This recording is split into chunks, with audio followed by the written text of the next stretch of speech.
শহীদদের স্বপ্নের অসাম্প্রদায়িক বাংলাদেশ বিনির্মাণের জন্য বিএনপি অঙ্গীকারবদ্ধ বলে জানিয়েছেন দলটির স্থায়ী কমিটির সদস্য সালাউদ্দিন আহমেদ। দুপুরে টাঙ্গাইলের ভূঁইয়াপুরে বৈষম্য বিরোধী আন্দোলনে নিহত পলাশের বাড়িতে গিয়ে তিনি এ কথা বলেন।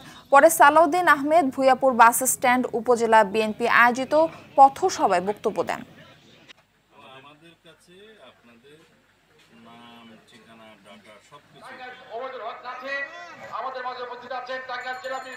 প্রতি বিপ্লব যারা ঘটাতে চেয়েছে পরাজিত ফেসিবাদী শক্তি বিদেশে বসে তাদের প্রথম দফা ব্যর্থ হয়েছে।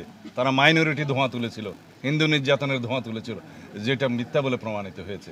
যারা বিভিন্ন রকমের অস্থিরতা সৃষ্টির পায়তারা করছে বাংলাদেশে, সেগুলো প্রতিদিন আপনি দেখছেন যে নস্যাৎ করে দিচ্ছে ছাত্র জনতা।